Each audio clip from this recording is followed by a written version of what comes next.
بەرنامەی کۆمەڵە بۆ حاکمیەتی جەماوەری لە کوردستان. بەشی یەکەم پێکهاتەی دەسەڵات لە کوردستان. ئەلف دەسەڵاتی شۆڕایی وەک نیزامێکی بانتری کۆمەڵایەتی.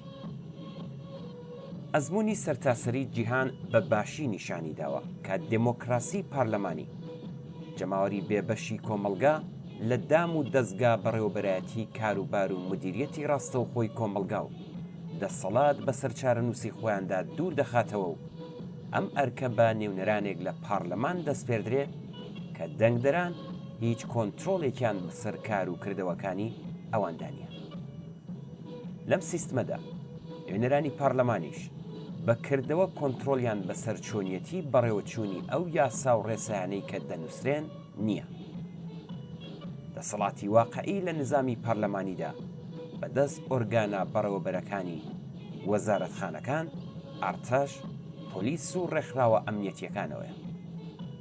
لە نظامی پارلەمانیدا هەر چەند ساڵ جارێک نێونەرانی پارلەمان دەگۆڕدرێن، دەوڵەتەکان دەگۆڕدرێن، بەڵام پێک هاتەی سەرەکی ئەرکانی دەسەڵات واتە بۆرۆکراسی دەوڵەتی، ئارتەش، پۆلیس و ناوەندەکانی ئاسایش هەروەک خۆیان دەمێنەوە.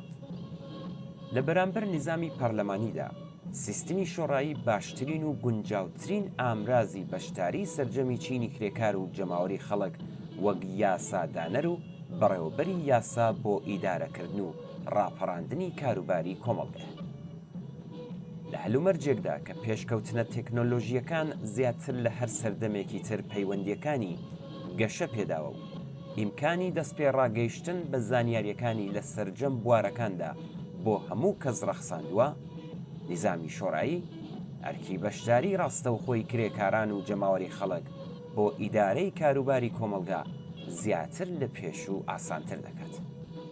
ئەم سیستمە دەتوانێت پێش بە دامەزرانی سیستمێکی بۆرۆکراتیک بگرێ کە بۆ جارێکی تر لە سەرسەری خەڵکی ڕاپەڕی و قرار بگرێ و ئەوان بکات بە بینەرێکی بێدەسەڵاتی گۆڕەپانی سیاست.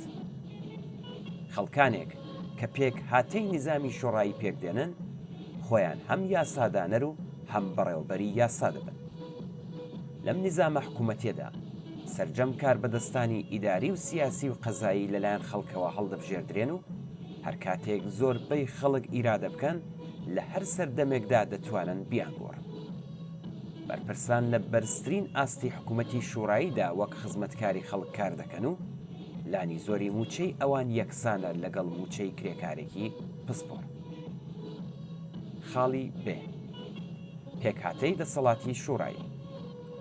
دەسەڵاتی شوڕایی پێکهاتەیەکی هەرەمیە کە شوڕای گەڕەکەکان، شوڕای شارەکان، شوڕای ئەیالەتی و کۆنگرەی سەرتاسەری شوڕاکان لەخۆ دەگرێت و وەک بەرزترین ئۆرگانی دەسەڵاتدارەتی دەبێت. کۆنگرەی سەرتاسەری شوڕاکان هەم یاسادانەرە و هەم بەرزترین ناوەندی دەوڵەتیە بۆ کاروباری ئیجرایی کە ڕێکی دەخات و چاودێری بە سەرکارەکانیدا دەکات. لە دەسەڵاتی شوڕاییدا سیستمی قەزایی بە تەواوەتی لە سیستمی ئیجرایی جیا دەکرێتەوە و سەر بەخۆ دەبێت.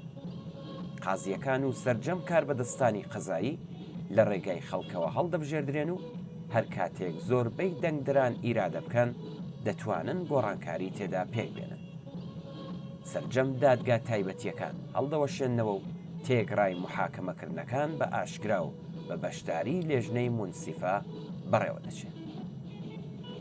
خاڵی جێ ئەرتەش، سپای پاسداران و سەرجەم ئۆرگانە ئیتلاعاتی و ئەمنیەتی و نظامیەکانی کۆماری ئیسلامی هەڵدەوەشێننەوە و ناوەندێکی چەکداری جەماوەری لەژێر ئەرک و فەرمانی کۆنگرەی سەرتاسەری شوڕاکان دادەمەزرێت.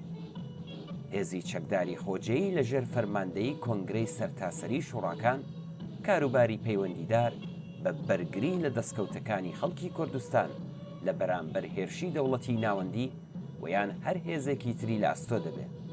ئەم هێزە مافی هیچ جۆرە دەستێوەردانێکی لە کاروباری نێوخۆیی کوردستاندا نابێت.